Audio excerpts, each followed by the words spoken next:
तो आज हम स्टडी करने वाले हैं कि प्रक्षेप गति क्या होती है, प्रोजेक्टाइल मोशन क्या होता है। तो देखते हैं कि प्रोजेक्टाइल मोशन क्या होता है। तो प्रोजेक्टाइल जो मोशन होता है उसे हिंदी में कहते हैं प्रक्षेप गति। क्षेप्य गति,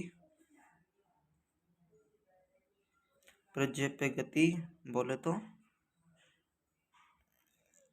प्रोजेक्टाइल मोशन। प्रक्षेप गति को कहते हैं प्रोजेक्टाइल मोशन। अब प्रक्षेप गति होती क्या है? जब हम किसी वस्तु को ऊर्ध्वाधर आकाश की तरफ फेंकते हैं तो उसे प्रक्षेप गति कहते हैं। जैसे जैसे ये पृथ्वी है, यहाँ पे कोई व्यक्ति खड़ा है इधर। तो जब कोई व्यक्ति इस किसी वस्तु को ऊर्ध्वाधर ऐसे ऊपर की तरफ फेंकता है तो इसे प्रक्षेप गति कहते हैं। प्रक्षेप गति होती है वो 2 डायमेंशनल मोशन गति होती है, मतलब द्विविमीय गति होती है। कौन सी? द्विविमीय गति का उदाहरण है ये भी। तो जब कोई व्यक्ति ऊर्ध्वाधर किसी पत्थर को ऊपर की तरफ फेंकता है तो उसे प्रक्षेप गति कहते हैं। जिसके एग्जाम्पल है जैसे कि बंदूक से छोड़ी गई गोली, इसका एग्जाम्पल है। जैसे कि एग्जाम्पल देख लो कि बंदूक से छोड़ी गई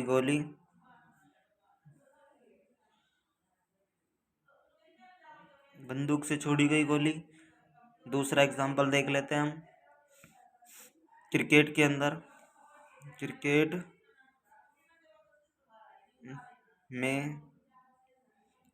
में बल्ले के द्वारा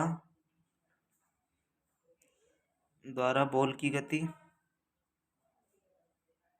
बल्ले के द्वारा किसी बॉल की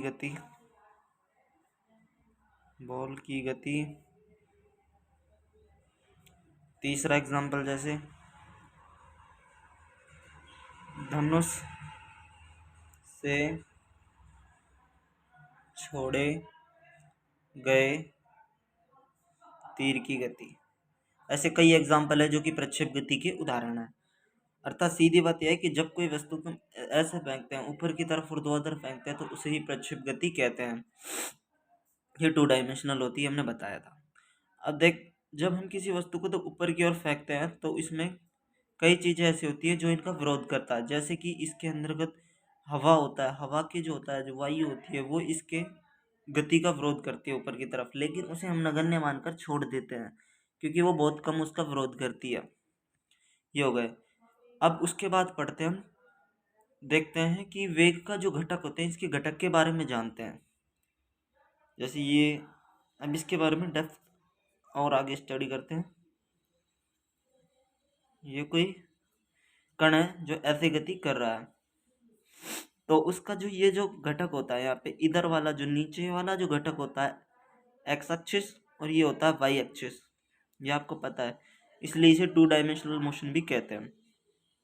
तो जो एक्स एक्सिस एक्स होता है उसे कहते हैं यू एक्स कोस थीटा, और जो वाई एक्सिस होता है उसे कहते हैं यू वाई साइन थीटा।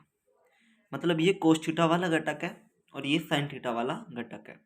तो जैसे जैसे पत्थर ऊपर की ओर जाता है तो इसमें देखना कि जो कोस थीटा वाला घटक है एक्स एक्सिस वाला, उसका वेग समान होता है प्रत्येक बिंदु पर, जबकि जो साइन थीटा वाला घटक है उसका वेग बदलता रहता है। अर्थात उसके जैसे कि ऊपर यहाँ पे कोई बिंदु है तो उसका जो यू एक्स घटक होता है,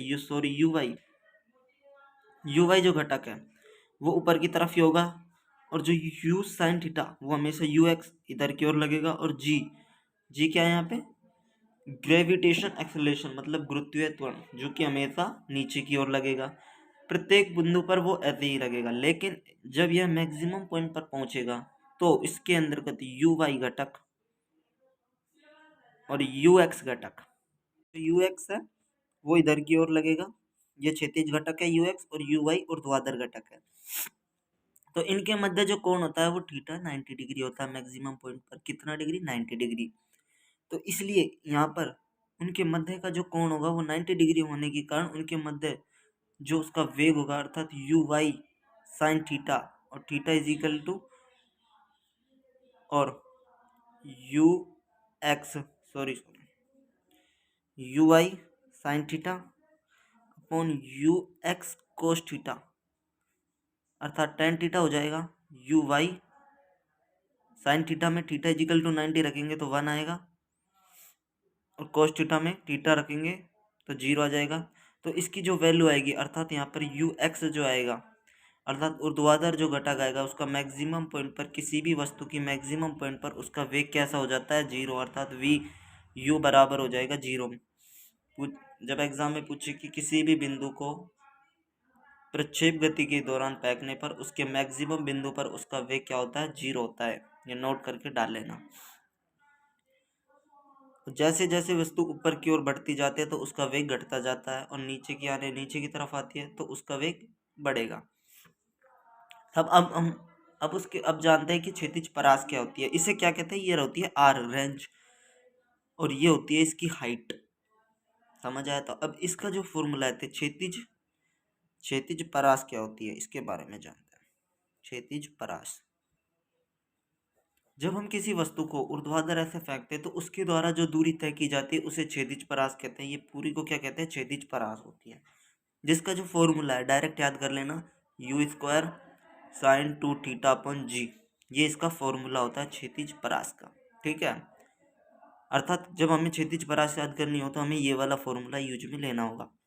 अब है क्षैतिज, अब दूसरी है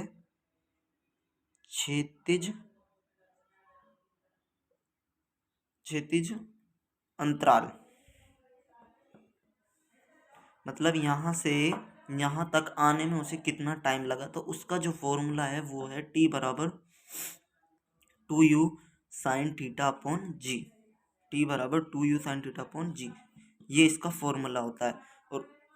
और क्षैतिज की ऊंचाई निकालने का फॉर्मूला क्या होता है, ऊंचाई निकालने का फॉर्मूला होता है h बराबर U square sine square theta upon 2g, h बराबर U square sine square theta upon 2g, ये इसकी मैक्सिमम हाइट का फॉर्मूला होता है। तो क्षैतिज जो परास का फॉर्मूला था r बराबर U square sine 2 theta upon G से हम निकाल सकते हैं। तो उसकी जो क्षैतिज परास होगी तो आर मैक्सिमम कहाँ पर होगी, जो मैक्सिमम होगी वो कितने डिग्री पर होगी, वो हो जाएगी आपकी 45 डिग्री पर।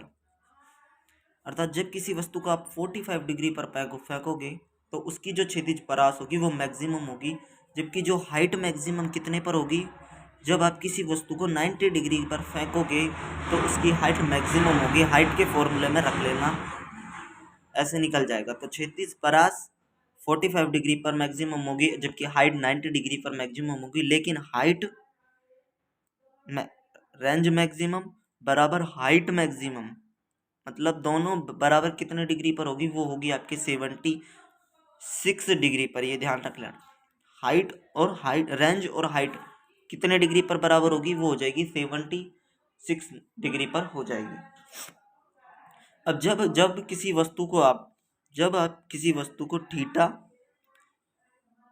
व 90 माइनस थीटा डिग्री पर फेंकते हो, थीटा व 90 माइनस डिग्री पर फेंकते हैं, जब हम किसी वस्तु को थीटा व 90 माइनस थीटा डिग्री पर फेंकते हैं तब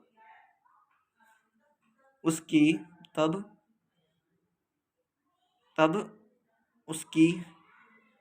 रेंज जो होती है परास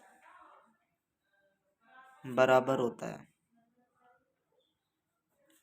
होती जैसे कि जब हम किसी वस्तु को 30 डिग्री पर फेंकते हैं और दूसरी वस्तु को 60 डिग्री पर फेंकेंगे तो वो एक समान रेंज पर जाके गिरेगी। मतलब ये कोई वस्तु है, इसको मैंने 30 डिग्री पर फेंका, इसे मैंने 30 डिग्री पर फेंका, और दूसरी वस्तु को मान लो, सॉरी ये 60 डिग्री पर लगा लो, और दूसरी है जो वस्तु उसे मैंने 30 डिग्री पर फेंकता हूँ, तो इनके द्वारा जो रेंज जो होगी वो तय की जाएगी, वो हमेशा बराबर होगी। क्या होगी, रेंज R1 बराबर R2, इनके द्वारा जो रेंज की जाएगी वो बराबर होगी R1 बराबर R2 होगी। अब हम जब कई बार क्वेश्चन में गतिज ऊर्जा देकर आपसे गतिज ऊर्जा पूछ ली जाती है, तो ध्यान रखना जब किसी वस्तु को हम प्रक्षेप गति में फेंकते हैं तो उसके द्वारा जो संवेग होता है वो P बराबर एम वी। अब वी क्या, यू सॉरी, यू लिख सकते हैं वी को, यू एक्स कोस थीटा हो जाएगी। क्यों होगी? क्योंकि जब आप किसी वस्तु को ऊर्ध्वाधर ऐसे फेंकते हैं तो उसका जो ऊर्ध्वाधर घटक यू वाई, यहाँ पर हमें ऊर्ध्वाधर ऊपर की ओर लेकर ही सब कुछ निकालेंगे, तो यू वाई जो होता है वो जीरो हो जाता है। जबकि यू एक्स कोस थीटा हमेशा इधर लगता हुआ चलता है, तो वो हमेशा एक समान रहता है, हर बिंदु पर समान इधर की ओर लगेगा। जबकि यू वाई जो होता है वो मैक्सिमम पॉइंट पर जीरो हो जाता है, इसलिए हम यहाँ पर यू एक्स कोस थीटा लेंगे। तो अब हम जानते हैं कि काइनेटिक एनर्जी का फॉर्मूला होगा ई बराबर हो जाएगा 1/2 m v x m v square. तो 1/2 एम यू एक्स को हम यहाँ से क्या लिख सकते हैं, यू एक्स कोस थीटा, ये तो हो जाएगा संवेग निकालने का फॉर्मूला, और ये हो जाएगा यू एक्स कोस थीटा का होल स्क्वायर। तो इसे हम लिख सकते हैं 1/2 एम यू एक्स का whole square cos square theta. तो ई जो रह जाएगी वो हो जाएगी, ये क्या हो जाएगा, ये आपका हो जाएगा ई कोज स्क्वायर थीटा। तो ये हो जाएगी काइनेटिक एनर्जी का। यदि आपको कौन दिया हो, यदि आपको थीटा दिया हो, तब आपको काइनेटिक एनर्जी पूछे, तो इसका फॉर्मूला ये हो जाता है ई कोज स्क्वायर थीटा। इसके द्वारा हम काइनेटिक एनर्जी याद कर सकते हैं। अब ध्यान रखना, जब किसी वस्तु को, दूसरी बात, फर्स्ट पॉइंट तो ये हो गया, सेकंड पॉइंट पे ध्यान रखना, जब आपसे पूछें, सॉरी फर्स्ट पॉइंट ये याद रखना, पहला है नोट डाल के, फर्स्ट पॉइंट ये है, सेकंड पॉइंट ये है, और थर्ड पॉइंट ही अब मैं बता रहा हूँ। थर्ड पॉइंट देखो, जब हमसे कहते हैं, जब किसी वस्तु को, जब कोई दो वस्तु फेंकती, जब कोई दो वस्तु फेंकी जाती है तो उसकी अधिकतम ऊंचाई फॉर्म, यदि हमें रेंज देकर, यदि कोई दो वस्तु फेंकी जाए तो उसके लिए जो फॉर्मूला होगा आर मैक्सिमम बराबर 4h मैक्सिमम होता है। यदि दो वस्तु फेंके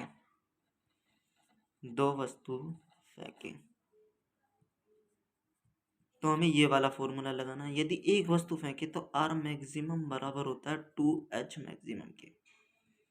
ये होता है एक वस्तु फेंकने के लिए, एक वस्तु फेंके तब हमें ये वाला फॉर्मूला लेना है। और यदि एक वस्तु फेंकेगा तो हमें, एक वस्तु फेंकेगा तो ये लेना है, दो वस्तु फेंके तो ये वाला फॉर्मूला लेना है। अब दूसरी बात नोट डाल के चौथा पॉइंट लिख लो,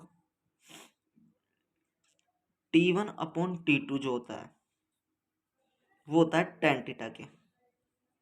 ये कैसे है? ये ऐसे है कि हमने T1 का फॉर्मूला पढ़ा था, T बराबर हमने पढ़ा था, T बराबर होता है यू स्क्वायर, T बराबर पढ़ा था हमने, T बराबर 2u साइन थीटा अपॉन जी।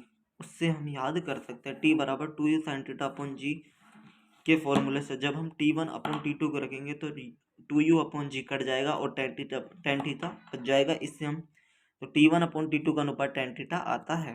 जबकि T1 इंटू T2 का जो गुणनफल आता है वो आता है 2u अपॉन जी के इक्वल, किसके, सॉरी 2r अपॉन जी के इक्वल। क्योंकि जब आप उस फॉर्मूले को रखते हो T बराबर 2u साइन थीटा अपॉन जी वाला, उसमें जब दोनों को गुना करोगे तो वो एक रेंज का फॉर्मूला बन जाएगा, और रेंज की जगह आर रख दोगे आप तो फॉर्मूला ये बन जाएगा। तो T1 इंटू T2 का जो गुणनफल होता है वो 2r अपॉन जी के इक्वल होता है। जबकि जो H1/H2 का अनुपात पूछे तो आपको tan स्क्वायर थीटा के इक्वल आएगा, क्योंकि H की जो हाइट का फॉर्मूला पड़ा था, H बराबर होता है you square sine square theta upon 2g के, ये हमने हाइट के लिए पढ़ा था। तो उससे हमें साइन स्क्वायर थीटा से हमें tan स्क्वायर थीटा मिल जाता है। अब इसके बाद तो यहाँ तक हमने जान लिया गया कि प्रक्षेप गति क्या होती है, प्रक्षेप गति के फॉर्मूले जाने, प्रक्षेप गति कौन सी गति होती है वो बताया था, सब कुछ जान लिया गया। आई होप आपको समझ आया होगा। तो प्लीज़ चैनल को सब्सक्राइब करें और लाइक करें, अपने दोस्तों को शेयर करें। Thank you.